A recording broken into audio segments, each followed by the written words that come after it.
como vemos en esta gran cantidad de productos, sí, que el humano ha gestado y ha producido. Y eso ha sido también, como les digo, producto del conocimiento de las plantas a profundidad.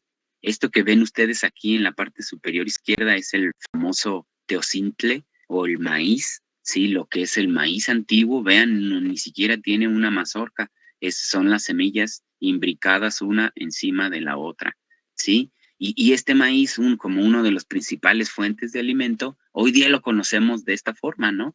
De esta forma. Entonces, eso ha sido también gracias otra vez a la selección del organismo, el cuidado, el manejo, el proceso de cruzas y cruzas. Entonces, la genética ya existe desde que existe la humanidad y ya tenemos cierto conocimiento del manejo de los componentes fenotípicos, ¿sí? De los aspectos de los productos y todo lo que concierne inclusive en el mundo de su cultivo, ¿no? O sea, han pasado ya algunos miles de años y un producto silvestre lo convertimos y lo domesticamos y lo mejoramos a un grado de que nos aporta enorme cantidad y volumen de componentes nutricios, ¿no?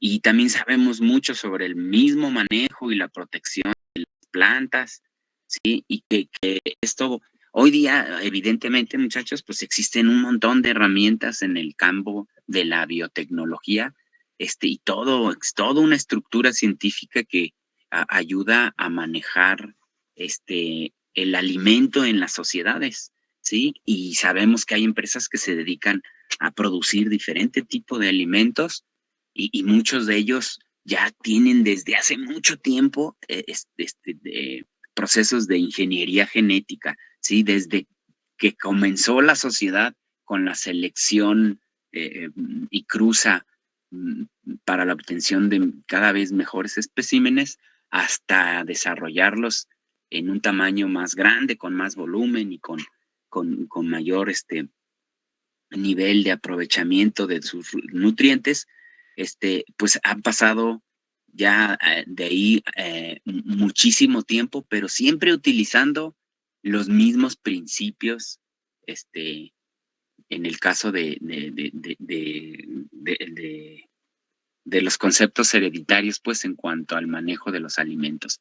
Y la biotecnología es uno de los campos más, que en este momento, más aprovechado la genética, el conocimiento de la genética, ¿sí? Y de sus herramientas que son la biología molecular para el manejo de los alimentos. Y eso ha permitido alimentar enorme cantidad de individuos, ¿sí? Y no se diga en cuanto a los animales, ¿no? Los animales también se tiene evidentemente un conocimiento profundo de sus componentes y características físicas, cuáles de ellos son lecheros, cuáles de ellos son más de carne, y las cruzas específicas y selectas entre los distintos individuos, sin utilizar herramientas de biología molecular, nos permiten mejorar cada día especímenes, ¿sí? Entonces, ya los ganaderos hoy día, aunque no quieran, tienen o deben de tener un conocimiento importante de la genética para poder obtener los productos de animales, pues, para alimentos para la sociedad, ¿no? Y no solo allí, o sea, desde hace cuánto se ha generado, desde hace cuánto, díganme, si no, se ha generado en diferentes organismos, ¿sí? Y que sirven no solo para la alimentación del hombre, ¿no? Sino que también para su recreación, diversión y complementación en cuanto a la vida cotidiana, ¿no? Y hablo de, por ejemplo, de individuos como el mejor amigo del hombre, ¿no? Hoy día conocemos una enorme variedad de razas. Aguas en la especie humana no existen las razas, ¿eh? Se llaman grupos étnicos o grupos poblacionales, pero no hay razas en humanos, puesto que nunca utilizamos a los humanos para deliberadamente producir, por ejemplo, negritos, güeritos, rojitos, amarillitos, chaparritos, grandotes. ¿no?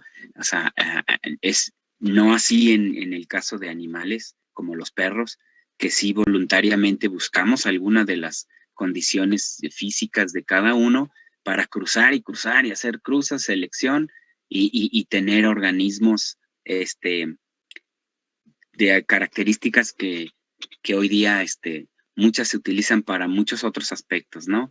No solo porque hay muchas sociedades que utilizan a los perros como compañeros, no solo compañeros, de vida, sino compañeros de trabajo también. Algunos hacen tareas especializadas y otros solamente se encargan pues de hacernos feliz, ¿no? Y de darnos el tiempo y el espacio que a veces este, y otras cosas que otro humano no nos puede dar, ¿no? Entonces, sin embargo, muchachos, el hecho de utilizar ciertas características, y ya vamos a ver en las primeras unidades de ya el entendimiento científico de lo que son la selección de organismos y las cruzas específicas para la obtención de determinados fenotipos, nos generó un montón de variabilidad y características de diferentes organismos, ¿sí? Que hoy día las disfrutamos, pero también nos generaron complicaciones. Como usualmente en ese tipo de cruzas nosotros hacemos o seleccionamos características físicas que tienen un componente único y que a veces la herencia solo se da si cruzamos organismos de cierta característica con la misma característica para poder generar grupos de organismos con determinada característica que es la que queremos, pues nos generan productos como este tipo, ¿no? Todo el mundo debe conocer perfectamente este emblemático símbolo de nuestra identidad, que es el famoso Xolo o Xoloitzcuintle, ¿sí? El perro que representa ni más ni menos al mismísimo Xolotl, dios pues de las monstruosidades, es decir, al hermano gemelo de Quetzalcóatl, el creador del mundo, de la tierra y del universo y del hombre y no sé cuánto más, ¿sí? El otro que en su caso o en nuestra historia propia vendría siendo como el diablo, digámoslo así, ya que Xolotl es la mismísima representación, es hermano gemelo de Quetzalcóatl y es una de las advocaciones de muchos dioses, pues, digamos que del lado oscuro, y no esto es más que una endogamia absoluta que generó una enfermedad hereditaria, ¿sí? Una enfermedad genética. Esta enfermedad en este perrito pues es autosómica recesiva. Entonces forzosamente necesitamos cruzar perros de esta misma raza para que salgan con estas características, ¿sí? Y este perro, además de que tiene problemas porque no puede sudar, ¿sí? Es muy susceptible a los cambios de temperatura y su piel es muy delicada, como lo que tal cual representa. Esta es una patología que se conoce en genética como displasia ectodérmica, ¿sí? Es una alteración genética que altera la formación completa de la piel y evita que estos tengan, por ejemplo, un estrato córneo, que es el más grueso y protector, entre otras estructuras de la misma piel y de los anexos, porque nacen con muy pocos dientes, de hecho se les caen con el tiempo, son muy susceptibles por lo mismo para la piel y se enferman constantemente de la piel, ¿sí? Se les caen las uñas y demás. Entonces, eso fue producto de una cruza excesiva, o sea, es decir, de más que un enorme o, ¿cómo se dice? De una enorme eh, componente endogámico, ¿sí? Un enorme componente endogámico. Y ya vamos a ver en el curso también por qué muchas patologías que se comportan con esas características recesivas, pues nos han hecho entender históricamente que la sociedad humana, por lo general, es la diversidad lo que diluye un poquito las anomalías génicas y y las endogamias ocasionan la aparición de alteraciones genéticas o enfermedades que van a acechar o van a presentarse con enorme frecuencia en determinados grupos poblacionales. Y lo vamos a ver en su momento, algunos grupos, ya de todo el mundo sabemos que hay algunos grupos poblacionales que tienen altos índices endogámicos, como los judíos, por ejemplo, que el hecho que se casen en familia origina que estas personas presenten o en estas personas se presenten con más frecuencia determinado tipo de enfermedades, ¿sí? Entonces, de ahí la importancia de la variación, ¿sí? Vuelvo a lo mismo, o sea, entre más mesticito sea uno, tiene más posibilidades, como quien dice, de responder, ¿no? O de más bien de resistir hacia los diferentes estímulos agresivos del medio ambiente, ¿no? Por eso, bien dicen, el perro eléctrico es el más fuerte, el más poderoso de todos. Aguanta de todo, pues.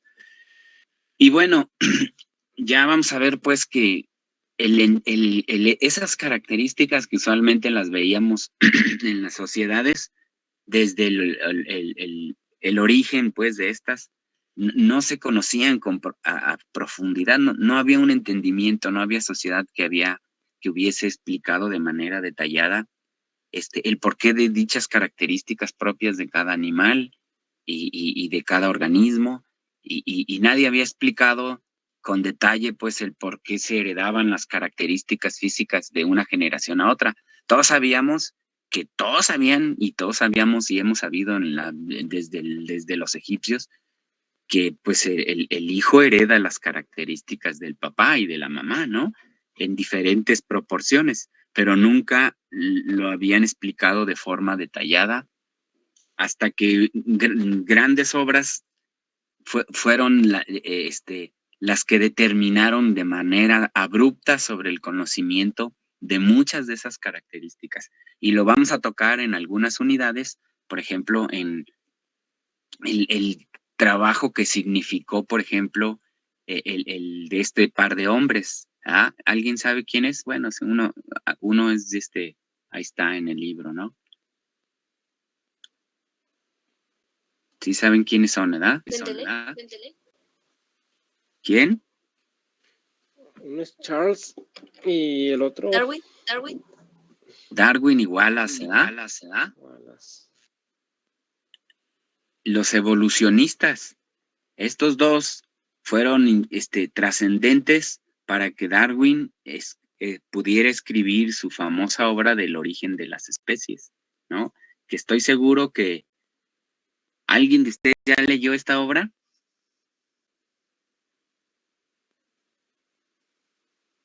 No, bueno. Yo volé.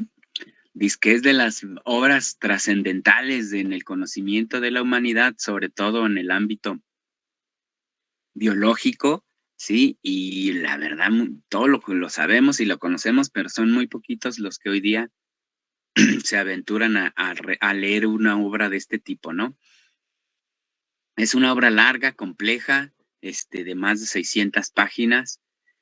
Sin embargo, pues se van a dar cuenta de lo que pensaba quien se aviente a leerla, de lo que pensaban este par de individuos hace más de un siglo y medio, imagínense. Sí, ya hay cosas que te dicen, ¿cómo no sabían eso si hoy día ya se sabe? Pero es bien interesante leerlo porque te das cuenta de todo lo que no sabía la humanidad cuando ellos con pura observación describen y analizan y intuyen el por qué cada característica física es propia de cada animal y de cada ser vivo, ¿no? Entonces, la obra de este par de individuos es fundamental para la obra de este individuo, ¿sí? El que se le conoce como el padre de la genética, porque él fue el primerito en describir y en demostrar. Él dijo que todos los individuos procedían de un individuo exactamente igual, no había nada de generación espontánea, ¿no? Y nada que los peces se hacen de las hojas que se caen de los árboles y cosas así. Entonces, un colibrí se nace de un par de colibríes, no sé, 2 tucanes, o sea, los tucanes también de tucanes, los caballos de caballos, los humanos de humanos, ¿no? Entonces, nada de que a partir de otro organismo se genera un organismo siguiente, ¿no?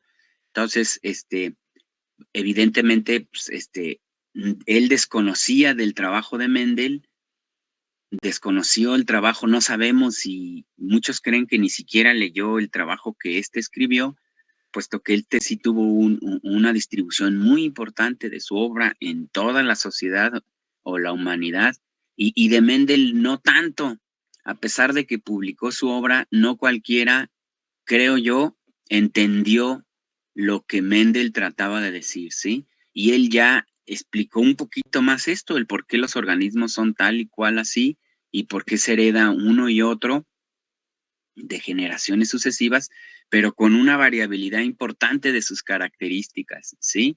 Y vamos a hablar mucho de este individuo, ¿no? Porque en realidad no se entendió su aportación de él hasta mucho tiempo después.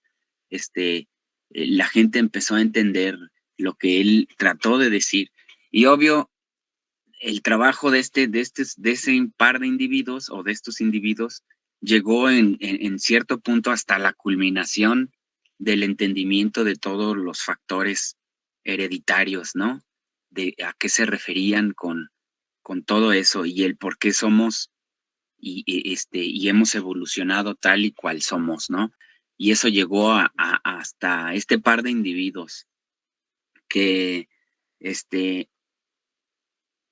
pues para empezar tuve la fortuna de conocerlos en persona y de sentarme a echar un café con ellos y platicar no solo de ciencia, sino que un poquito más.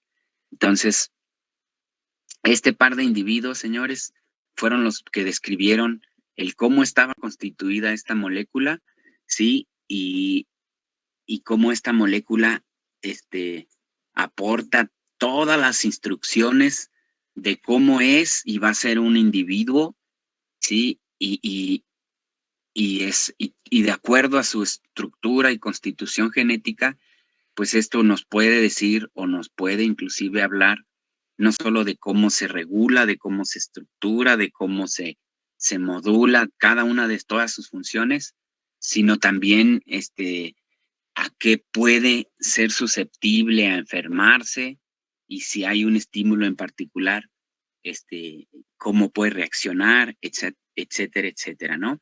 Entonces, conociendo todo eso, señores, pues se conoció también los distintos procesos evolutivos que modulan la estructura del DNA y que ha llevado a tener diferencias muy particulares, ¿sí? No solo en el campo de la macroevolución como especie propia de que somos, sino como sociedades, las diferencias genéticas producto de de la acción o de las actividades en nuestro medio ambiente que nos han llevado a ser lo que somos, ¿no?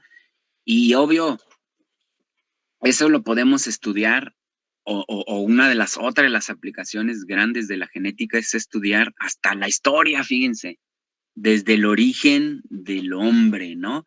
Entonces, una parte bien interesante que ha crecido mucho en esto es, por ejemplo, el estudiar los restos de la humanidad, ¿sí? Sus características físicas, su estructura, además por restos que conocemos que ha habido y nos han dejado las sociedades antiguas, ¿sí? Y conocimiento y análisis, selección y demás, hemos aplicado inclusive este tipo de herramientas, ¿sí? Tanto en humanos como en otros animales, ¿sí? Se han aplicado el origen y la selección de muestras para buscar en nuestros orígenes, ¿sí? Entonces, podemos utilizar las herramientas de la genética y la biología molecular, por ejemplo, para generar distintos sistemas para identificar individuos, ¿verdad? Eso se puede se generan kits que utilizan secuencias de todo el genoma humano, y esas secuencias en diferentes estructuras o de diferentes características, ¿sí? Se pueden utilizar para poder identificar a un individuo. Y eso utilizando un montón de tecnologías, ¿eh? Por ejemplo, electroforesis capilar, ensayo de capilaridad, ensayos de hibridación, espectrometrías de masa. Algunas de estas técnicas, vamos a ver algunos de sus principios importantes, pero estos identifican, por ejemplo, el caso de microchips o inclusive la electroforesis propia del material genético, ¿sí?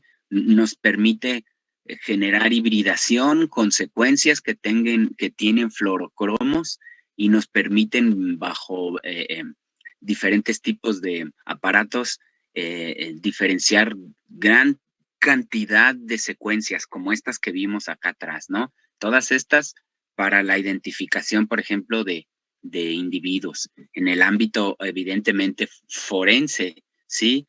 Utilizamos también otro tipo de secuencias, si utilizamos esas secuencias y extraemos DNA, podemos secuenciar. Miren, esta es una secuenciación y aquí cada una, esta es una base nucleotídica y con una secuencia de acuerdo a unos fluorocromos que hibridan una de las características que nos permiten en el DNA para distinguirlo, ¿sí? Al añadirle hasta algunas pequeñas secuencias, fluorocromos nos permiten identificar cada una de las secuencias y tramos así largototes, ¿sí? De DNA.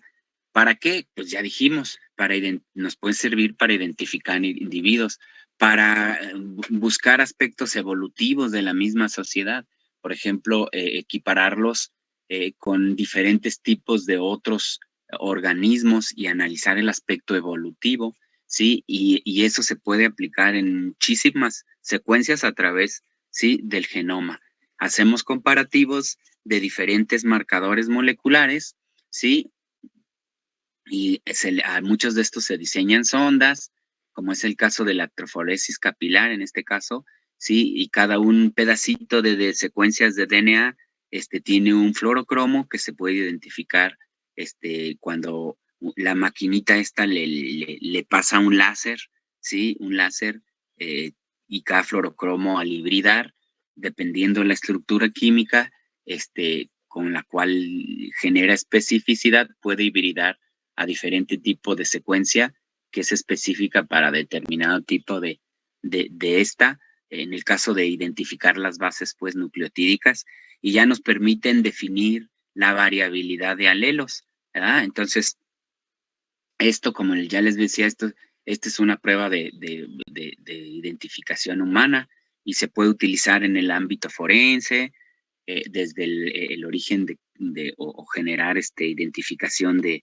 individuos para resolver crímenes en el ámbito criminalístico o para resolver problemas más de índole familiar, como pruebas de paternidad, ¿sí? Y definir si hay, por ejemplo, equiparancia de cada uno de los alelos entre el papá, la mamá y el hijo, ¿sí? Utilizando este tipo de métodos, estos son los kits especializados para la detección de estos organismos, y se pueden inclusive generar bases de datos para definir la frecuencia de cada uno de los alelos en distinto tipo de poblaciones, ¿sí? Y poder identificar, si hubo un individuo, no sé, congelado en un iceberg o y por allá un montañista, lo agarramos, le extraemos el DNA y al menos podríamos saber o identificar por las diferencias cuanto a las frecuencias de los distintos alelos de qué nacionalidad pudiera representar, ¿sí? Y gracias a todas estas bases de datos y de alelos se tiene no solo la facilidad para identificar individuos de diferente población, sino individuos en particular, ¿sí? Y se utilizan diferentes parámetros para hacer discriminación, exclusión, heterocigosidad y demás, y poder definir ahora sí de esos individuos y en tales poblaciones quiénes son. Y en esto nos permite determinar o definir la identificación de un individuo en particular. Tiene un grado de certeza casi del 100%, ¿no? Entonces, no solo nos sirve para resolver casos de criminalística o de forense y todo ese tipo de cosas, para identificar ya sea agresores o para identificar individuos desaparecidos y fallecidos, ¿no? Ya que recordarán ustedes y sabrán que ese es otro de las grandes epidemias que tiene el país, una enorme necesidad de identificar personas desaparecidas y todos los problemas que habrán escuchado de años atrás, de que había trailers llenos de muertos en los ámbitos forenses porque no podían identificar, no se daban abasto para identificar determinada cantidad de individuos, ¿no? Entonces, hacen falta mucho más gente que tenga la capacidad de analizar esto y que el gobierno se dé cuenta, obviamente, que haga grupos de detección para identificación humana y el mecanismo de identificación de ADN es el mejor, no, porque además de que tiene una enorme certeza, se requiere no solo identificar las características físicas del individuo, a veces ni siquiera teniendo esas podemos identificarlo. Sin embargo, las bases de datos en nuestro país todavía son muy pequeñas y nada que ver como en Estados Unidos, ¿verdad? Que todos se tienen que identificar desde que nacen, le toman su muestra, le hacen un perfil de marcadores moleculares, sobre todo de identificación forense, y lo incluyen a la base de datos de los Estados Unidos. Y ya si tú quieres buscarlo, te metes a esas bases de datos y si tus secuencias están involucradas en un crimen o lo que sea, de alguna muestra que encuentren, pues es bien fácil encontrarte, ¿no? O más fácil saber quién pudiera corresponder a ese tipo de eventos. Y en México, pues todavía estamos, como somos un país, pues pobre, tercermundista, lleno de gente mentirosa, corrupta y que nomás está tramposa, que todo el tiempo nomás está saltándose las reglas y haciéndose pato y para sacar siempre beneficios, pues en lugar de ponernos a trabajar o de hacer las cosas que nos tocan y cumplir la ley tal cual es, pues pues por eso, como ustedes bien saben, pues en nuestro país nada se hace bien, ¿verdad? Nada se hace bien. Siempre, hasta para contratar un albañil o lo que sea, tienes que contratar a alguien o un servicio y te cuesta tiene un costo que te hagan las cosas. Si quieres que te las hagan bien, pues tienes que pagar otra cuota, ¿no? Mucho más elevada, porque hasta ni eso, ¿da? A veces te dicen una cosa, contratas algo y te lo hacen y todo mal. Y ya, oye, esto está aquí mal, que esto, que el otro. Ah, no, es que para eso se ocupa más lana y necesito arreglarle y no, pues sabe qué es tanto de esto, ¿no? Entonces al final terminas todo siempre enojado y pagando mucho dinero. Entonces, en el ámbito científico y médico también no es la excepción, señores. Sí, no es la excepción. Todo está hecho, mal hecho. Todo está subhecho y todo es un malhecheral. Por eso es importantísimo, siempre y siempre nos hemos quejado de un montón de cosas de nuestro país y de nuestras circunstancias y bla, bla, bla. Entonces, por eso tenemos que empezar desde educarnos bien, adecuadamente, estudiar como debe de ser y cada quien hacer su trabajo, en lugar de estar echándole tierra al de al lado, como eso sucede súper constantemente. Entonces, se fijan, somos bien homogéneos los mexicanos, a pesar de que haya de todo, siempre tendemos a tener el mismo comportamiento, por eso siempre estamos como estamos, igual, así, mal, mal, mal. Entonces, es más, somos mexicanos sin siquiera hablar mexicano, ¿verdad? Y yo siempre les echo carrilla a todos y siempre digo que mexicanos, ¿cuál? Mexicano el que habla mexicano, ¿verdad? Nosotros somos españolanos, porque hablamos español, ¿verdad? En un país que dice que somos lo que no somos.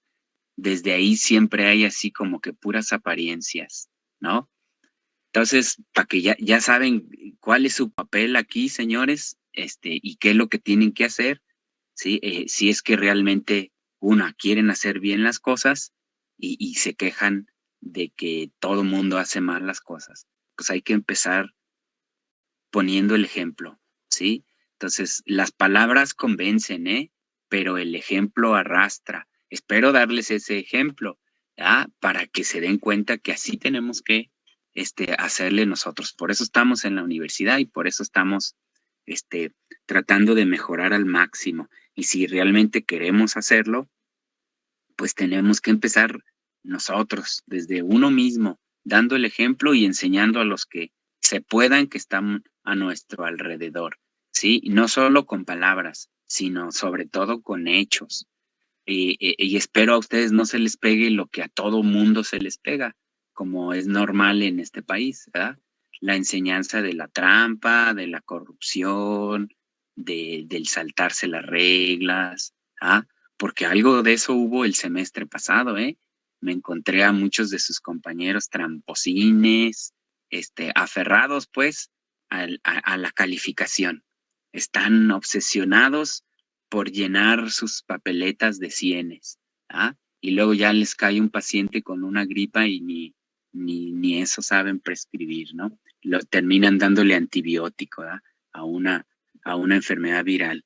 Y ay, no, lo de siempre y lo de nunca acabar. Pero bueno, ya brincándonos ese charquito o paréntesis social, ¿sí?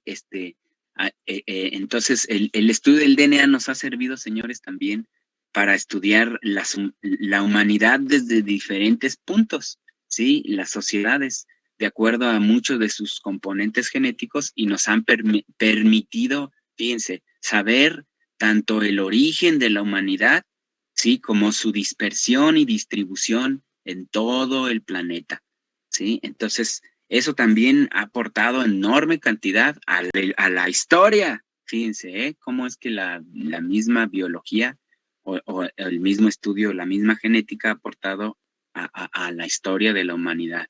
Y no solo nos ha permitido definir de dónde se originó el hombre, sino hacia dónde migró primero y después y no solo el hombre, sino precursores históricos del hombre, porque se generaron muchas especies de homínidos en diferentes puntos del planeta, que algunos convivieron y combatieron o compitieron, mientras que otros mejor prefirieron apapacharse y se relacionaron, ¿sí? Entonces, todo eso nos ha permitido conocer la relación que hay entre las distintas poblaciones, unos y otros, desde su origen en África, ¿sí? En la región de Etiopía, hasta su dispersión al final, hasta América, ¿sí? Al sur de América, que fue el último punto donde llegaron.